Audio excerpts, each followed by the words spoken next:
اعوذ باللہ من الشیطان الرجیم، بسم اللہ الرحمن الرحیم۔ کتاب کامیاب زندگی، ایپیسوڈ نمبر 4، کرۂ ارض کی ابتدائی انسان جب سے اس کرۂ ارض پر آیا ہے تب سے بہت سی آزمائشوں میں مبتلا ہے۔ جنت میں انسان حسد جیسی برائی سے پاک تھا۔ زمین پر آنے کے کچھ عرصے کے بعد ہی سیدنا آدم علیہ السلام کے بیٹے قابل نے اپنے بھائی حابل کو حسد کی بنا پر جان سے مار دیا تھا۔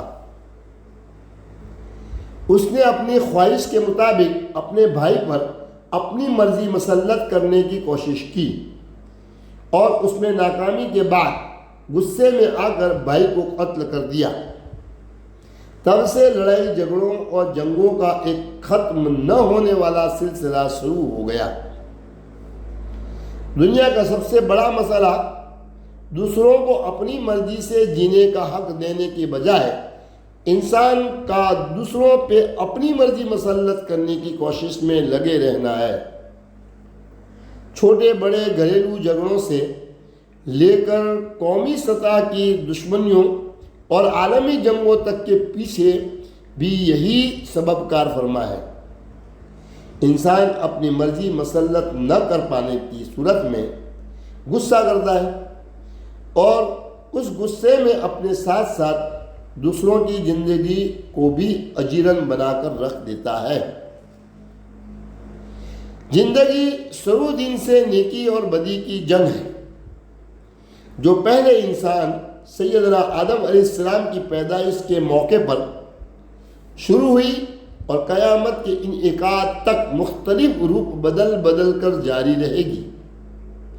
چنانچہ ابتدائی دور میں بھی طاقتور قبیلے کمزور قبیلوں کی زمینوں پر قبضہ کرنے کے لیے انہیں قتل کر دیا کرتے تھے۔ ان میں سے جو بچ جاتے وہ ان ظالموں کے تسلط سے بچنے کے لیے نئی دنیاؤں کی تلاش میں وہاں سے ہجرت کر کے نکل جاتے۔ یوں مشرق وسطیٰ سے شروع ہونے والی پہلی انسانی تہذیب سے دور نئی بستیاں آباد ہونے لگی۔ ظالم لوگ خود محنت کر کے زمینوں کو آباد کرنے کی بجائے ہمیشہ دوسروں کی آباد کردہ زمینوں پر قبضہ کرتے رہے اور کمزور آباد کاروں نے وہاں سے ہجرت کر کے نئی پرسکون دنیا کی تلاش جاری رکھی۔ ظالم قبیلے جن زمینوں پر قبضہ کرتے وہ زمینیں ان کی محنت نہ کرنے کی عادت کی وجہ سے کچھ ہی عرصہ گزرنے کے بعد بنجر ہو جاتی۔ اب وہ ظالم قبیلے کسی اور کمزور قبیلے کی زرخیز زمینوں پر قبضہ کرنے کے لیے نکل کھڑے ہوتے۔ یوں جنگ و جدل کا سلسلہ چلتا رہتا اور کمزور قبائل ان ظالموں کے خوف سے بار بار ہجرت کر کے نئی زمینوں کی تلاش اور آباد کاری میں مشغول رہتے۔ اس عمل کے دوران انسانوں نے رفتہ رفتہ اس نئے سیارے کی تمام بر اعظموں کو چھان مارا۔ یوں تمام بر اعظم انسانوں سے آباد ہو گئے اور کرۂ ارض پر پہلے سے رہنے والے جانوروں میں سے بیشتر جنگلات تک محدود ہو کر رہ گئے۔ یہی وجہ ہے کہ سن 1492 عیسوی میں جب کولمبس نے بر اعظم امریکہ کو دریافت کیا تو اسے وہاں پہلے سے آباد ایک قوم ملی جسے ریڈ انڈین قوم کا نام دیا گیا۔ کرۂ ارض پر بکھر جانے کے بعد انسانوں سے رابطہ محدود ہو گئے اور وہ ایک دوسرے کے احوال سے بے خبر ہو گئے۔ ہر خطے کے آب و ہوا کے مطابق ان کی بود و باش اور زبانوں میں بہت زیادہ فرق آ گیا۔ وقت گزرنے کے ساتھ ساتھ کرۂ ارض کے مختلف خطوں میں جا بسنے والے قبیلوں اور قوموں نے اپنے طور پر کچھ دریافتیں اور ایجادات شروع کر دیں جن سے دوسرے خطوں میں آباد انسان لا علم رہتے تھے۔ ابتدائی دریافتوں میں سب سے اہم پہیہ تھا جو آمد و رفت کا بنیادی ذریعہ بنا۔ اسی طرح چکمک بھی ایک اہم دریافت تھا جس کی مدد سے انسان نے آگ جلانا سیکھا۔ نیز صحت بخش جڑی بوٹیاں بھی زمانے قبل تاریخ کے انسانوں کی اہم دریافتوں میں سے شامل تھی، جن کی مدد سے وہ اپنے بیماروں کا علاج کیا کرتے تھے۔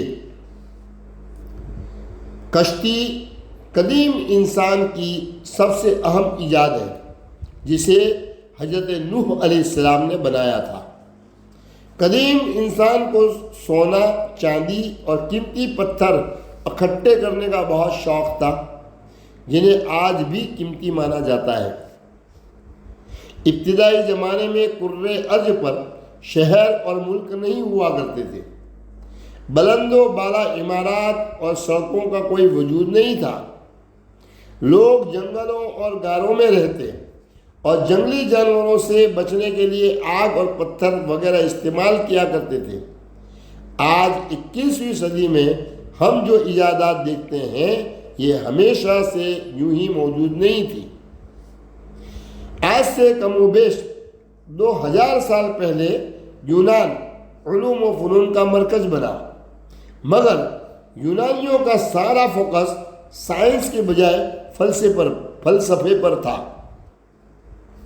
اسلام کے آنے کے بعد نسل انسانی نے پہلی بار سائنسی و تجربی توثیق کی اہمیت کو سمجھا اور قرآنی آیات سے ملنے والے حکم کے تحت باقاعدہ ایک سائنسی دور کا آغاز کیا۔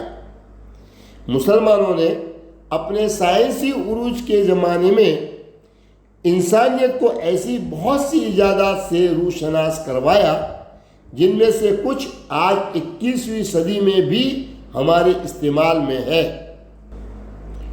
علوم و فنون کا تیسرا دور آج سے 500 سال قبل عیسوی سن 1492 میں سقوط گرناطہ کے بعد یورپ میں شروع ہوا، جس کی بنیاد اندلس کی لائبریریوں میں موجود مسلمان سائنسدانوں کی علمی سرمایہ پر رکھی گئی۔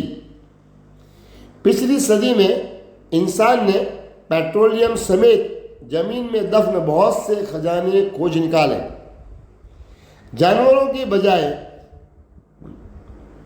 ایندھن سے چلنے والی گاڑیاں بنا لی، حتیٰ کہ انسان نے جہاز بنا کر اڑنا شروع کر دیا۔ بجلی کی ایجاد نے انسانی ترقی کو ہزاروں گنا تیز کر دیا۔ 20ویں صدی میں ہی انسان نے پہلی بار خلا کا سفر شروع کر دیا، حتیٰ کہ چاند تک بھی ہو آیا۔ 20ویں صدی کے اختتام تک انسان نے کمپیوٹر، انٹرنیٹ اور موبائل فون جیسی انقلابی ایجادات کے ساتھ پورے کرۂ ارض کو صحیح معنوں میں ایک گلوبل ولیج بنا کر رکھ دیا۔ السلام علیکم ورحمۃ اللہ۔